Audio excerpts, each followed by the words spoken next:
very beginning? Yeah. Okay. I'm gonna start with the timeline, and then after I say the topic, and then we try to fill it in with as much information as we remember. Okay, well, I'll start with just mine real quick. On Monday night, May 31st, which was Memorial Day, Ruth called me at bedtime and said that she had some odd, unusual discharge. Yep. And thankfully I had already packed all my bags and was ready to come, and I have to admit, it kind of alarmed me. I didn't tell you then, but it kind of alarmed me. And I thought, ooh, I got a feeling this is going to be happening soon, you know? And so then I got a call it was about 3:15 in the morning. So that would be Tuesday, June 1st, that I got a call about 3:15 Central Time that Ruth had gotten up and had blood. And I said, call the doctor. And so immediately, because I was already awake, I had awakened about 5 minutes before y'all called. And so I went ahead and jumped up and started getting ready. And I left the house at 4:45 and started driving to North Carolina. I made it to the hospital by 3 p.m. Hold on. We're going way out. Yeah, well, this is just my story. And then now I'm going to let you guys do your story. Okay. So that's my story up till I get to the hospital at 3 p.m.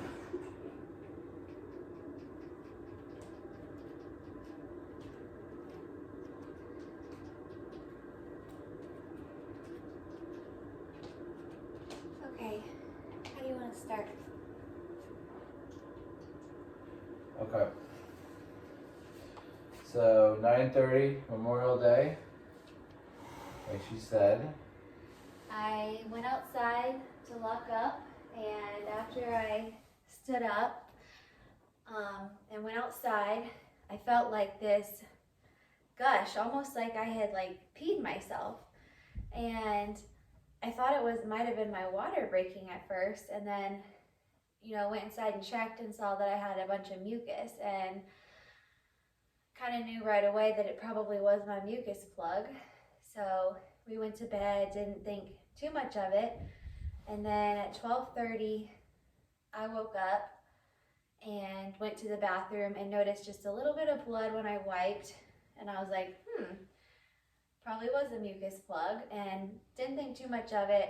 Went back to bed, tried to go to sleep, and then noticed that I started cramping. And then I realized after like an hour that the cramps kind of had a rhythm to them, and they were probably like 15 minutes apart.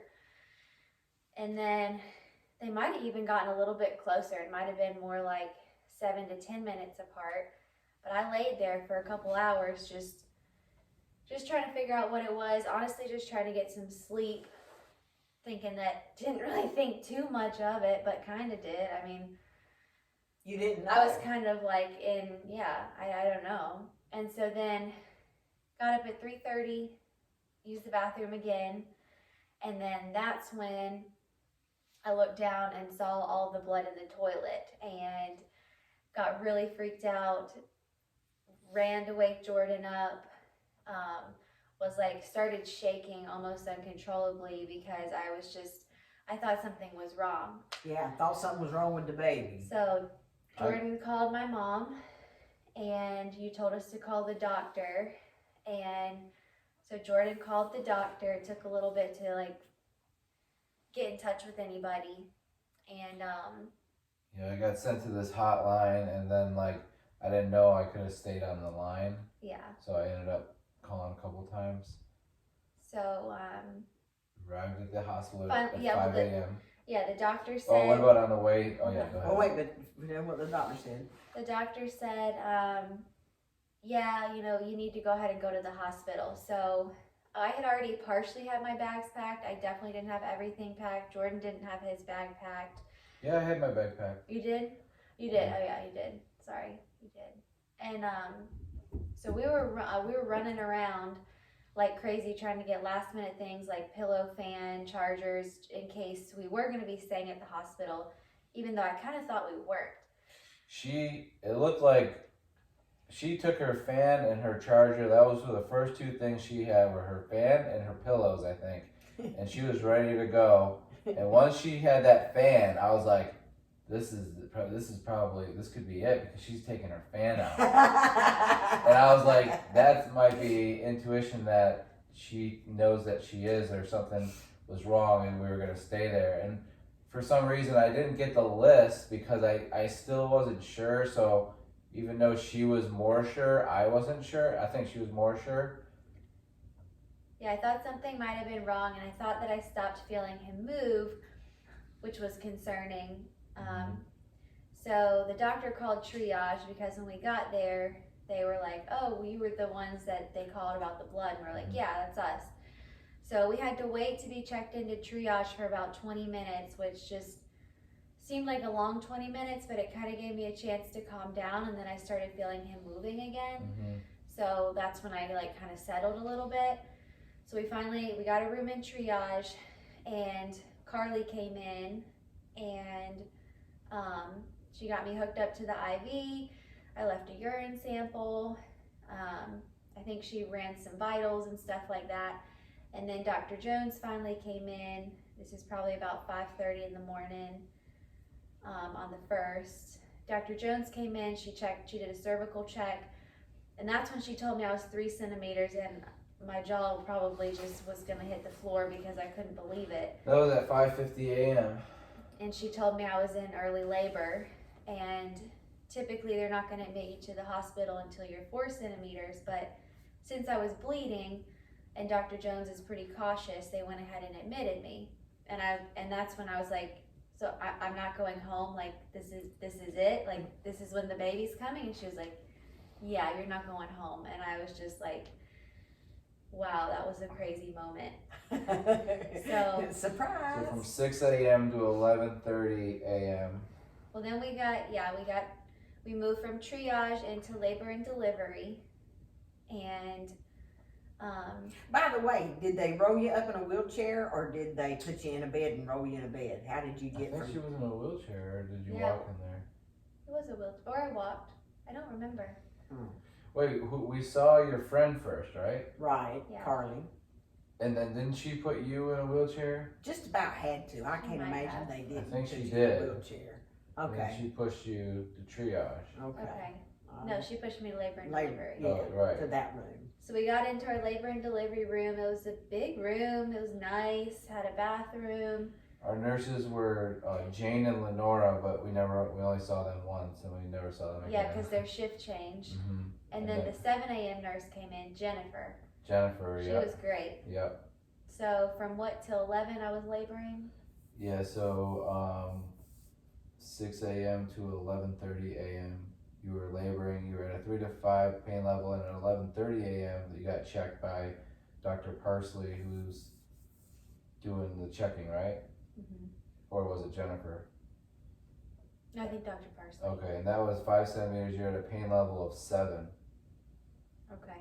And at 12:30 you got medication for nausea because you're getting nauseous. You're Yeah, shaking. from like 11:30 to like 1:30, that was Mhm. really rough for me, and that's when I realized I needed an epidural. Mhm.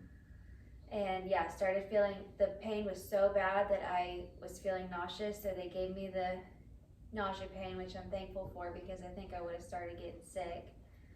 And then I quickly realized they offered me an epidural Earlier Early, at and the I said 3 at no. the 5 centimeter they offered you at 11:30, and you And I didn't said end up no. getting it until 1:34 p.m. And then yeah, quickly after that I realized that I needed it, and luckily I went ahead and put in the order because it took them about an hour before I actually got the epidural. So the anesthesiologist came in and he was That was- great, Dr. Naylor. Dr. Naylor. He performed the epidural, and then they had to kind of like shift me around a little bit to make Catheter sure. placement too with the epidural. Yeah, they had to shift me around a little bit to make sure the epidural was running down both sides and like going where it needed to go.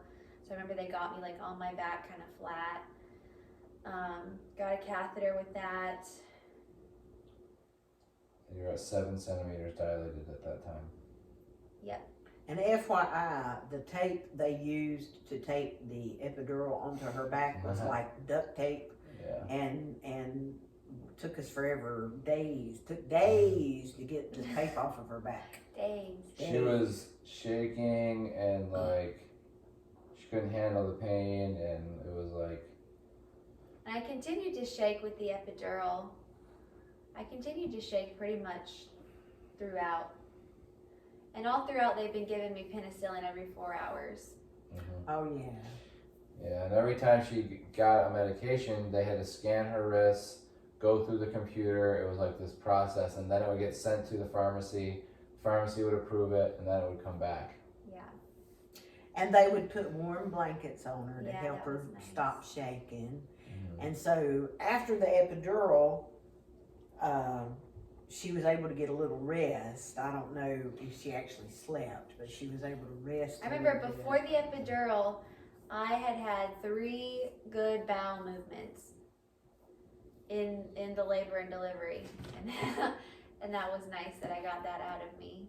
Yeah. At 2 o'clock, you were comfortably laying on your side. I remember saying epidural was a miracle. I mean, Yeah. Jordan can probably. She couldn't feel any of the contractions that were happening. She couldn't feel them. She was just laying there. And then at 3 o'clock, your water broke, and she checked you, and you were at 8 centimeters. She went in there to check. She checked me, and I think while she was checking me, my water broke. Oh, that was right before I got there. Yeah. Wow, I didn't realize it was that quick. Okay. At 8 centimeters, right? That was you're at 8 centimeters. And FYI, so as I'm driving down the road, A lot of blood. coming from Tennessee to North Carolina, Ruth calls me. I guess it was probably 6 o'clock in the morning to tell me I'm in labor. They've kept me. Yeah. You know, and then I was just more like I gotta get there. So I'm so glad I got there. But anyway, that was a side note there. So we're 3 o'clock. Water when Jennifer checked her, the water broke. Blood during this whole process, basically. Which I didn't even know about. Yeah, I didn't say anything to her about it. I was worried about it the whole time. I was like, I didn't know there was going to be that much blood. It was blood every time they went in, they came out, and there was just. Really? Yeah, it was blood. Nobody told me that. Every time they went in and out, it was And it's not always that way. It's not Yeah. always that way. So. But they didn't seem like they were nervous about it. No. Nobody said anything to me. So. But I'm glad we didn't. Yeah. Okay, what's next? Then at 4:30, you started feeling pressure. In Hold the on a bottom. minute. Mom gets there about 3:15. Okay, go ahead. So at 4:30, you started to get pressure in your bottom, so you know he's getting lower. Okay. And then at 6, you're fully dilated at 9.5, but you have an anterior lip. Okay, with the anterior lip is a section of the cervix that holds the last piece of the cervix on, and then once that lip like evaporates or gets softer, it's at 10. So that was from 6 to 10:30 a.m. You had an anterior lip. Yeah, at 10:30 p.m. And they started changing positions. You were in stirrups. You were on your hands and knees. The baby's heart rate dropped. You had an O2 mask on. They gave you Benadryl, Tums, and there was cervical swelling from 6 a.m. to 10:30 p.m. Sorry, 6 p.m. to 10:30 p.m. that night. They said that they were trying everything that they could to naturally get rid of this anterior lip so that I could push and have the baby vaginally. Otherwise, if it wouldn't have gone away, the pushing would have been useless. The baby wouldn't have come out. And so they would have had, later in the night, they started talking about a potential C-section. And luckily it never came to that. So what was next? So at 10:30 p.m., Dr. Parsley has Ruth push to see if she can push the lip out of the way. And at this time, she could feel the baby's hair. That was at 10:30 p.m. And that's when I think it gave everyone hope that you were going to push it out. And then you started. That's when she gave me the clear that she had pushed the lip and that I could start pushing. And then they gave me 45 minutes for whatever reason. They wanted to let your cervix, I think, soften a little bit more. Was that the word? Soften? We started at 11:15. Before they started having you push. I think that was. But I was dilated, like ready to push pretty much. Hey, At FYI, 10:30. I'm going to stop you just for a second. Something I did not notice until just now, which is so extremely cool. Look at the time on that picture. That's him? That's him. Let's see. Look at the time on that picture. Is that cool or what? Oh, June 2nd, 1:23 a.m. Yeah, that's. Did it get all that? Huh? Did it get all that? Get what? You just messed with your camera. Did it get what we've been Yeah, yeah. Oh yeah, it's still going. That's cool, So though, man. That's cool. At 11:15 we started pushing, and we pushed until 1:23 a.m. And that's when he was born at 1:23 And a.m. and When was the part where like the heart rate was dropping? That was from 6 a.m. to 6 p.m. to 10:30 p.m. Yeah. That was when his heart rate was dropping. You were in stirrups. You were on hands and knees. You were. They would put me on flat on my back. I would get really lightheaded, and I told him this would happen. It's happened all throughout pregnancy. And they put me on my back, and I started getting lightheaded, and then his heart rate started dropping quite a bit. And at one point, I don't know what time, like it was pretty concerning, and quite a few nurses and Dr. Parsley came in to like really assess and like. it was like a SWAT team. They were like. Yeah. And also too, the nurses changed shifts at 7. So Jennifer left and Alexis came on shift then. So that was what was happening then. Okay. Okay, Yeah. and then that first night. Okay, well hold on. So the baby was born at 1:23, and he came, and Dr. Parsley delivered him. But when he came out, they immediately put him up on Ruth's chest with the umbilical cord still attached. But the problem was he was not breathing. He was not crying, and he was not breathing. And I heard them say that they needed to cut the umbilical cord because that would force him to start breathing.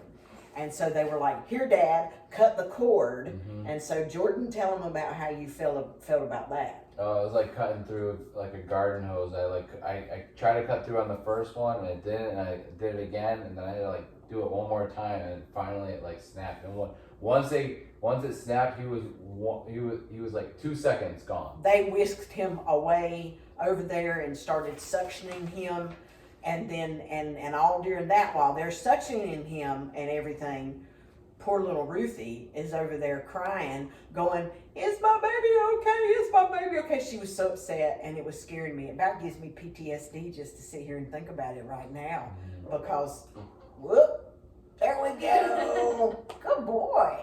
He just did a poo-poo. You just did a poo-poo.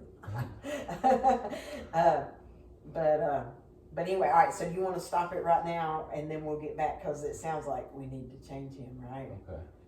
Yeah. Well, was that pretty much it? Well, no, there's more. I was No. gonna talk about every night. Yeah, we're going to talk about everything.